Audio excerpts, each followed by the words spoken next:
Olá, sejam bem-vindos! Hoje eu vou falar sobre A Estranha Morte de Alex Raymond, escrita e desenhada por Dave Sim. Dave Sim é o criador do Cérebros, mas aqui nesse quadrinho ele propõe que o desenho é muito mais do que tinta sobre papel. Ele faz uma teoria de uma história bem complexa sobre a metafísica dos quadrinhos fotorrealistas e como a realidade te devora por você ser fiel no seu traço, retratando a realidade. Vou falar sobre tudo isso aqui, mas deixa eu me apresentar. Eu sou Márcio Batista, do Luau Cultura, e toda semana eu falo sobre algum quadrinho. O quadrinho da semana é A Estranha Morte de Alex Raymond. O Dave Sim propõe, existe uma coisa muito mais profunda nos artistas, que quando eles começam a desenhar a realidade cobra um preço, que devora eles. E ele meio que foi devorado também, porque ele desenha esse quadrinho aqui com uma precisão absoluta. Isso aqui é muito absurdo. Aqui a grande teoria dele está em três grandes artistas. Um é o Alex Raymond, outro é o Hal Foster e o outro é o Milton Caniff, que são esses três aqui. Todos os desenhos aqui foram feitos pelo Dave Sim, inclusive os desenhos do Hal Foster, do Milton Caniff e tal. Aqui, por exemplo, esse aqui é o Hal Foster, com a grande criação dele que é o Príncipe Valente. Mas, por exemplo, esse desenho do Príncipe Valente não é uma cópia do Hal Foster, tipo ele pegou um desenho do Hal Foster, escaneou, colocou, diagramou aqui na página. Não, isso aqui é um desenho que o Dave Sim fez, emulando o traço do Hal Foster. O mesmo ele fez com Alex Raymond. Aqui esse Flash Gordon, não foi o Alex Raymond que desenhou, foi o Dave Sim, copiando os traços, seja com pincel, com bico de pena. Inclusive ele até fala aqui como dá algumas técnicas de desenho, né, de arte final. Esse aqui é o Milton Caniff, e também todos os outros artistas que foram influenciados por eles. Por exemplo, aqui temos o Joe Kubert, o Will Eisner, e esses dois desenhos aqui também foi o Dave Sim que fez. Tanto como Jack Kirby, Neil Adams, Arthur Adams, esse povo da Image. Então, todos esses desenhos aqui, que foram influenciados por esses artistas, o Dave Sim pega algum desenho deles e copia, né? Mas não é um tracing que ele faz em cima da arte desses artistas, não, ele olha e desenha. Então imagina o esmero que ele fez aqui. E é gigantesco, né? Teve uma parte que o Dave Sim ele fala que ele também vai ser atingido por essa metafísica. Ele está sentindo isso, tanto que ele demorou cerca de 10 anos para concluir essa obra. Só que no final ele não conseguiu fazer. Então o último capítulo, que é esse aqui, foi todo feito pelo Carson Gruboff, que é esse fulano aqui. E você vê que tá tudo em azul, né? Como se fosse um rascunho. Tem alguns traços em preto, né? Mas foi tudo a parte que o Dave Sim não conseguiu concluir. Ele entregou os arquivos da pesquisa dele pro Gruboff, para esse Carson, que ele continuou fazendo, né? Porém, tem uma coisa que não tá aqui no quadrinho, que eu achei nas minhas pesquisas, que o Carson não começou a desenhar por esse último capítulo. Ele já começou a ajudar o Dave Sim um pouco antes, lá pela página 210, mais ou menos, por aqui. Então até aqui, ó, tudo isso aqui foi o Dave Sim que fez, e a partir daqui, nessa última parte, um terço do quadrinho, vamos dizer assim, foi feito a 4 mãos. Então aqui tem desenhos do Dave Sim, mas também com a ajuda do Carson. Ou fazendo arte final, ou terminando algum quadro. E só na última parte, que é o Carson só, né? Mas do que se trata? A gente começa com a Jack dentro de uma comic shop, né? A Jack é uma gerente dessa loja de quadrinhos, que tá à noite, então ela tá fechada, e ela tá fazendo um balanço dos quadrinhos. Então ela tá vendo os quadrinhos que tem no estoque, os que venderam, essa coisa toda. E nisso ela encontra um quadrinho que ela não conhece, não devia estar lá, que é o primeiro volume do A Estranha Morte de Alex Raymond, com esta capa aqui. Aqui, o Raymond, como eu já disse, né, ele é o criador do Flash Gordon. E aqui o Dave Sim fala um pouquinho sobre a morte dele e põe essa teoria que quanto mais perfeito você desenha a realidade te cobra um preço e te devora. Aqui no caso do Alex Raymond, foi a morte dele. E a morte dele aconteceu assim. Ele está dirigindo o carro, mas o carro é do Stan Drake, que é um outro desenhista. Então, o Stan Drake tinha comprado o Corvette, passou na casa do Raymond e falou assim, quer pilotar meu carro? Ele, opa, eu quero. E aí, aconteceu o acidente, eles batem numa árvore. E aqui, essa página, que começa tudo, eu achei ela incrível. Tanto que tem muitas páginas que eu coloquei num lembrete, né, pra revisitar a página, que é essa página que eu fiquei vendo, porque ela achei ela tão fantástica. Olha só que interessante. Aqui é o Alex Raymond morto, depois que ele bateu o carro, né, então que tá na grama. E você vê, o Alex Raymond não está no centro da página, ele está no topo. O centro do assunto não é a morte do Alex Raymond, embora seja o título. Mas tem muito a ver sobre ele, por isso que ele está aqui para cima. O que está no centro é o Dave Sim falando sobre a morte do Raymond e também falando sobre a metafísica dos quadrinhos fotorrealistas. E olha só que interessante, aqui tem um outro fulano, que é o Leonard Starr. Leonard Starr é um outro quadrinista, como se estivesse desenhando o Dave Sim, tá vendo? Segurando uma pena. O Dave Sim foi criado por esses artistas. Por quê? porque ele foi muito influenciado tanto pelo Raymond quanto pelo Leonard Starr. Então, ele estar desenhando o Dave Sim é uma metáfora de, poxa, olha como fui influenciado, eu fui criado por eles. E tem uma outra coisa que é bem interessante, que eu dei uma viajada nessa página, né? Quando eu vi, primeiramente, eu falei, pô, ele tá segurando um cachimbo, né? Depois que eu vi que era uma pena, né? E eu falei assim, isso aqui não é um cachimbo, né? Eu me lembrei de uma Magritte, dessa pintura famosa, Cecina Paz Veni Pipi, que é tipo, isso não é um cachimbo, porque não é um cachimbo, é apenas representação de um cachimbo. Esse aqui não é o Leonard Starr, o Alex Raymond ou o Dave Sim. São as representações deles, representação da realidade. E quando você representa a realidade, segundo o Dave Sim, ela te cobra um preço. O preço do Dave Sim foi não poder mais desenhar. Se ele continuasse isso, talvez ele tivesse um destino fatal como o Raymond. E é isso que ele começa a explorar no quadrinho. Então ele começa a falar sobre técnicas de desenho. Aqui você vê que está o mundo da moda. Então ele pega catálogos de moda, né, da Dior, desses outros fulanos da alta costura, e reproduz os modelos, no estilo de fotorrealismo mesmo, sabe? E aqui entra uma citação do Al Williamson, que é esse outro desenhista, que ele fala o seguinte: desenhar uma roupa toda amassada é muito melhor do que apenas desenhar uma faca, porque a faca é apenas um traço, né? Ele fala também uma coisa aqui interessante, que ele fala assim, poxa, as pessoas de quadrinhos, elas não gostam muito da alta costura, né? Para eles é muito mais interessante uma pessoa de calça jeans, camisetas e até alguns colantes, né? Então ele está se referindo aos heróis. E aqui tem uma coisa que eu achei bem legal, porque a Jack, que é essa gerente da loja, em certo momento tem uma splash page que ela está no meio do espaço com as mulheres do Flash Gordon e ela apenas de jeans e camiseta.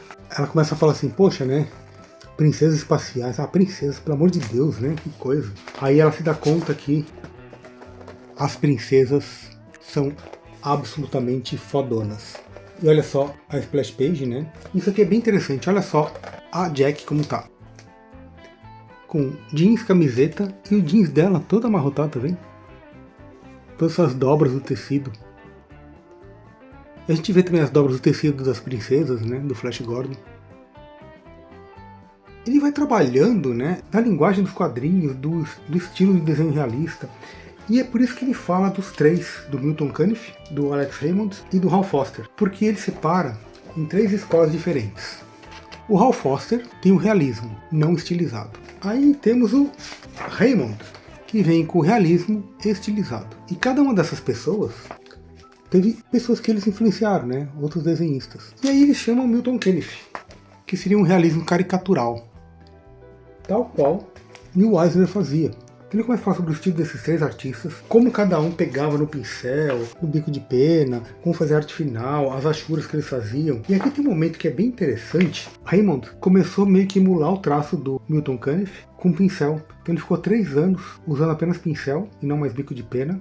Então fazendo as achuras, vai detalhando os processos. Tá vendo?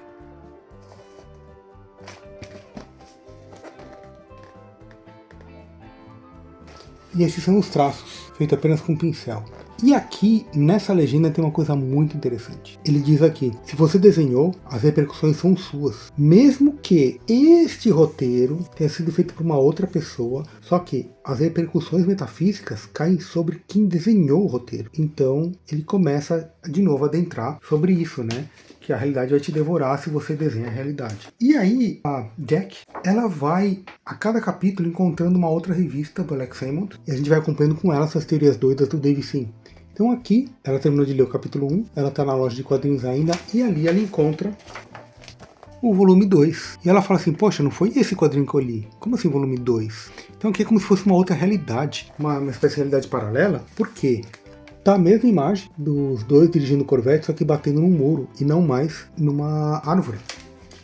E aqui vemos o Dave Sim lendo um artigo do jornal, que o pessoal erroneamente escreveu muro em vez de árvore e tal, mas depois mostra que foi numa árvore mesmo. Ele começa também a introduzir a figura feminina aqui. E aí o Dave Sim tem um problema com a figura feminina. Isso tem um problema com ele quando ele fez os Cérebros, porque no começo o segundo arco do Cérebros, que é a Alta Sociedade, começou a realmente trazer muitos leitores. Depois ele fez falando sobre política, sobre religião, sobre o Estado. Vendeu para acima de 30 mil exemplares. Só que teve um arco que ele começa a falar sobre o feminino. E aí você vê que ele é muito misógino no que ele fala, né? E começou a cair as vendas ali para 7 mil exemplares, de 30 para 7 mil e tal. Tanto que o final da série foi um pouco mais de 3 mil exemplares. Então de 36 mil exemplares, que foi tipo o topo que ele conseguiu, chegou a 3 mil exemplares. E foi muito por causa quando ele começou a falar do feminino. E aqui ele também entra numa parte disso. Aqui é um desenho do Jeff Jones, que também é do traço do Dave Sim. Então você vê, o Dave Sim detonou aqui, né? Então a Jack encontra a terceira revista, o terceiro volume. E aqui dá um close, né, de detalhe.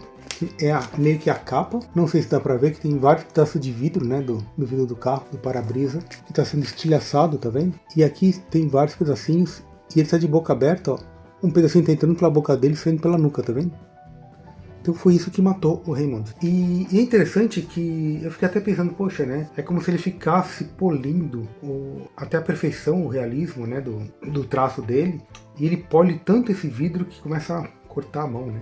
E é meio que isso que o Dave Sim começa a tratar aqui. Tem umas páginas que são tão interessantes, você vê que ele tá na base da escada, tá vendo?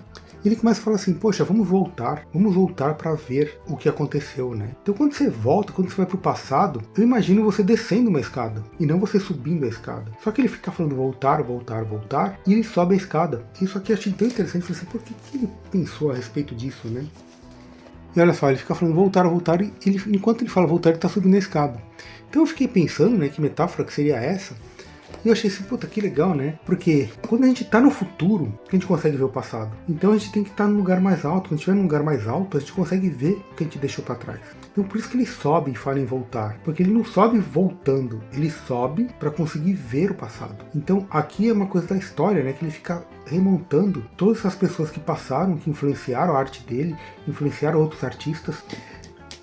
E ele vai dando um show aqui, porque ele vai passando por muitos e muitos quadrinhos, muitos e muitos quadrinistas, e com ângulos diferentes assim, e sempre com essa teoria dele, né?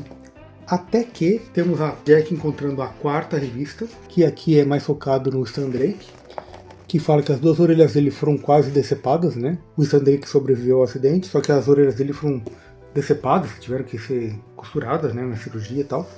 Aí fala um pouquinho sobre isso, mas a partir do quinto volume que ela encontra, que a história fica ainda mais estranha.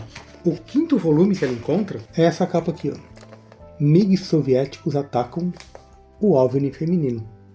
Então aqui ele começa uma outra piração e ele coloca a Margaret Mitchell no centro da questão. Margaret Mitchell é a autora do O Vento Levou. Ela também foi morta num acidente, ela foi atropelada. O Dave Sim começa a colocar números, né? Tipo, 7 semanas depois, 7 anos, 7 vezes 7, que foi 1949, então 49 é 7 vezes 7 e tal. Então ele começa a colocar esse número, então ele começa a brincar com isso aqui também. E ele começa a pegar uns quadrinhos antigos.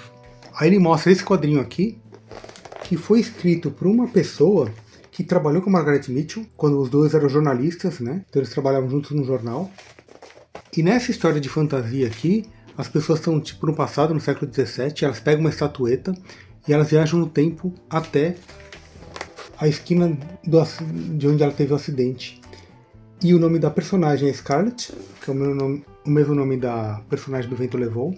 E o nome do outro personagem é Hug, que era o mesmo nome do taxista que atropelou a Margaret Mitchell.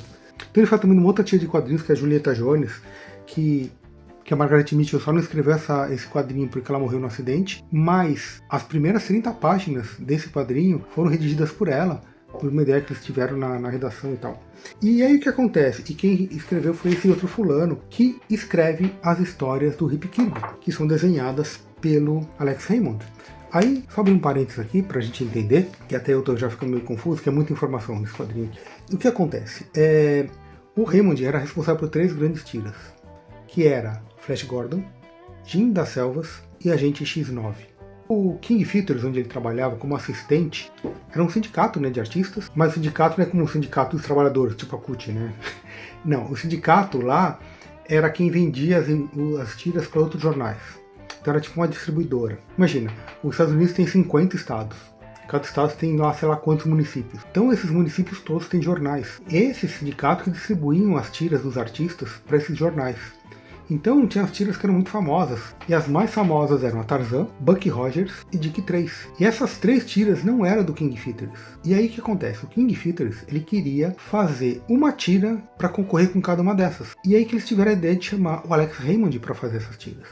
apenas para desenhar, porque o roteiro era uma outra pessoa que ia fazer. O Alex Raymond, ele entrado na King Features em 1930. De 1930 a 1934, ele foi um assistente. Pagava o lápis do nanquim, ele corrigia algum desenho, ele fazia algum cenário, fazia uma arte final, ou seja, ele era um assistente de outros artistas. Só que viram que ele era tão bom, que ele era tão rápido, e ele falou assim, cara, vamos dar as 3 tiras para esse cara. Então tem uma lenda aí que foi feito um concurso e tal, mas pelo que eu pesquisei não teve concurso nenhum. O pessoal já sabia que era o Alex Raymond que tinha que fazer, porque o Alex Raymond era foda. Então o que acontece? Ele fez o Flash Gordon para concorrer com o Bucky Rogers, começou a vender muito, fez o Jim das Selvas para concorrer com Tarzan e fez o Agente X9 para concorrer com Dick Tracy. Então eram 3 tiras de enorme sucesso que tiveram concorrentes à altura. Só que teve a guerra, a Segunda Guerra Mundial, e o Alex Raymond foi convocado para a guerra. Então ele foi como mais para serviço burocrático, né, como artista de guerra e também para, sabe, dar telefonema, fazer relatório do que está acontecendo e tal. E ele foi trabalhar num porta-avião. Isso não tá falando sobre aqui. Tem apenas uma nota, é por isso que eu tô falando isso. A partir disso que o Davidson começa a fazer uma outra teoria doida dele, que é a metafísica do masculino, a metafísica do feminino e tal. Mas por quê? Porque quando ele volta em 47, deu uma outra tira para ele, que é Rip Kirby, que aqui no Brasil foi traduzida como Nick Holmes, que era de um detetive. E essa tira que o Davidson fala que aí que a realidade devorou realmente o Alex Raymond, né? Mas porque também começou com a metafísica do masculino, do poder dele e tal. O que isso tem a ver? Tudo que era feito dos quadrinistas, os direitos eram todos da editora. Ou seja, os direitos do Flash Gordon, do Jim da Selva, do Agente X9, eram da King Features. E aí os direitos do Rip Kirby também seriam da King Features, porque ela que criou, um roteirista dela que estava fazendo, e o Raymond estava apenas desenhando. Só que, assim que ele voltou da guerra e tudo mais, ele viu que ele tinha perdido o Flash Gordon, que tinha uma outra pessoa no lugar dele e tal, falou assim, não, você vai ficar com essa tira e os direitos dela são seus. Isso foi uma coisa inédita. Então, nesta parte dos quadrinhos que ele começa a falar da Margaret Mitchell, então do poder feminino e tudo mais, ele começa também a mostrar o poder masculino, né, a metafísica masculina do Alex Raymond, porque ele conseguiu o poder, conseguiu as tiras, conseguiu vencer essa coisa, né, do direito autoral e tal. Só que isso também a realidade começa a cobrar e devorar ele, né? E é por isso que tem a morte dele. Então tem essa doidice, né, dessa teoria. Só que tem uma coisa que é muito bacana mesmo, e não são só dessas pessoas, ele cita muita gente. Ele cita o autor, né, o Scott Fitzgerald e a esposa dele, e cita mais um tanto de pessoas, cara, que isso aqui é muito, muito fantástico. E aí, só pra meio que terminar, tem essa parte aqui, quando ela encontra, né, a 5ª edição, a Jack, ela fala Kismet. Isso aqui eu já viajei, né? Não sei se eu vou falar a respeito, mas... E aí, ela percebe que aqui ela é apenas um personagem numa história em quadrinhos. Porque ela percebe essa luz vindo dela, que ela não é uma humana, ela é sim um desenho. E ela percebe isso porque ela vê uma pena desenhando ela. E quando ela percebe isso, ela fica estática. Tá vendo? Com alguém desenhando ela aqui. E ela começa a se incomodar. E ela começa a se metamorfosear numa outra personagem, que é a personagem do Rip Kirby. Que aqui no Brasil, como eu falei, foi chamado de Nick Holmes, né? E aqui, Kismet. É essa personagem aqui, da tira do Rip Kirby. Isso aqui é uma coisa interessante quando a gente analisa os quadrinhos, né? Porque, isso eu já falei em outros vídeos, nós leitores, a gente analisa com o nosso repertório. Eu não conheço Rip Kirby. Nick Holmes, né, que é o Rip Kirby, que como foi traduzido aqui no Brasil, eu vi uma outra tira dele, só que não é uma coisa que está no meu repertório. Não é algo que eu conheço. Então, quando ela fala Kismet, eu me lembrei desse quadrinho, Liga da Justiça e Vingadores, que eu fiz há pouco tempo no canal. Vou deixar até o link aqui, caso você queira assistir. Porque essa personagem da DC se chama Kismet. E tá muito claro que ele não cita essa personagem. Ele cita uma outra personagem que tem o mesmo nome. Só que Kismet também é destino em grego, né? E o que acontece? Essa história aqui, ela me leva a algumas conclusões daqui, assim, que são interessantíssimas, né? Mas que não tem a ver, não é o que o autor quis dizer. Mas isso aqui cai sabe, uma teoria literária do Roland Barthes. O Roland Barthes, ele escreveu um artigo falando sobre a morte do autor. ele diz que quando o autor termina o texto dele, o livro dele, ou o quadrinho dele, ele morre. Por quê? Porque quando um leitor pega para ler, o leitor nasce. E quando o leitor nasce, o autor morre. Por mais que o David Sim quis dizer um monte de coisa aqui, são referências dele. Então se você não conhece umas referências, ou pega uma outra coisa que tenha sentido dentro dessa narrativa, não que você vai inventar coisas, mas que tenha sentido, você tem a sua interpretação. Isso aqui eu acho fantástico, que é uma coisa que o Humberto Eco também fala da obra aberta, né? Então, isso aqui é feito de um jeito que a gente começa a ter, eu pelo menos viajei sobre um monte de coisas aqui, então isso aqui é bem legal. Eu acho que não é uma história que vai todo mundo gostar, porque ela é bem complexa. Tem essas teorias, a metafísica dos fotorrealismo dos quadrinhos e tal. Ah, é pra acreditar nisso? Não, é uma narrativa e sei lá se o David Sim acredita, ou se ele só quis escrever isso aqui e foi interessante. Mas ele coloca um monte de artigos e de fatos e de histórias e tal, que vão batendo as datas, assim. Então isso aqui, cara, é muito fantástico. E fora que a arte é fenomenal. Então, isso aqui não se trata sobre a morte do Alex Raymond, se trata sobre uma teoria doida do David Sim, e também essa teoria faz com que ele consiga passar por muitos e muitos artistas de quadrinhos, lá desde a década de 40. E tem uma coisa que não está aqui, como eu falei, com o Raymond ele foi para a guerra, ele virou um artista de guerra, né? Então aqui estão uns desenhos que ele fez, né, dentro do porta-aviões, os aviões decolando, por exemplo. E essa imagem aqui é fantástico, né? Então olha o nível de realismo que tem nessa imagem. Então, depois que ele volta da guerra, ele começa a fazer o Nick Holmes, que é o Rip Kirby. E é aqui que o David Sim fala, poxa, ele se esmerou tanto em fazer esse realismo, que o realismo está devorando ele. E aqui tem esse momento no final do quadrinho, que é a Jack reclamando tanto com o David Sim quanto com o Carson.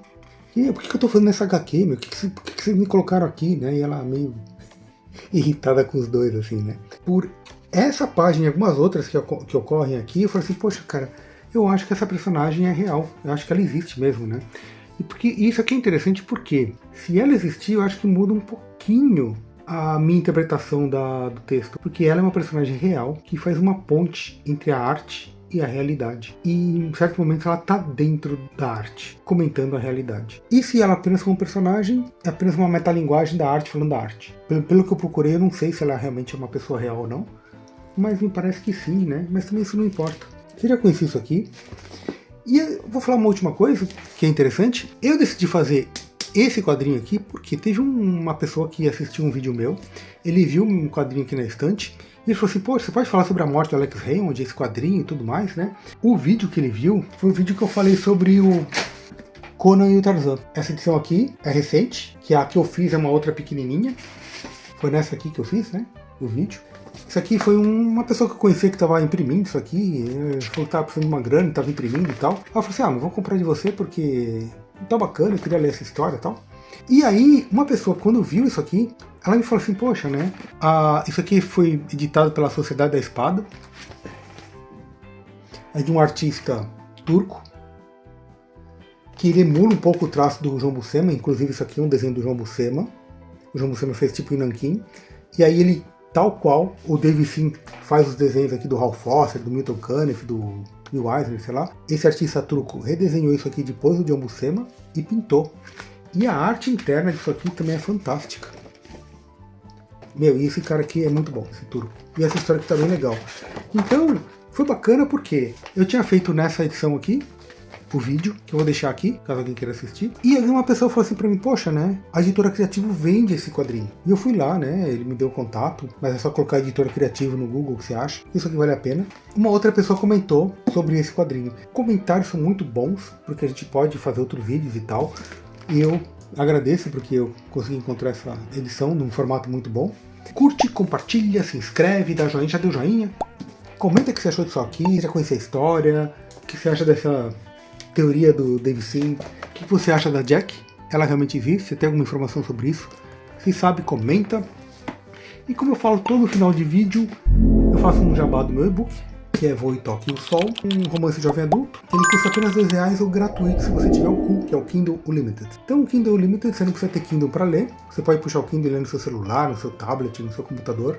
E cara, ler pelo celular com o Kindle é bem legal. Vou deixar o link aqui, caso você queira ler meu e-book. Se você quiser comprar qualquer quadrinho pela Amazon, vou também deixar o link. Eu vou deixar um outro link também que é do Spotify, porque os garotos que são os protagonistas dessa história, eles gostam muito de rock. E todas as músicas que eles escutam nesse link do Spotify é gratuito, baixa lá para ver as músicas. É isso, não esqueça de comentar do que você achou sobre este quadrinho ou a minha análise. E grande abraço e até mais.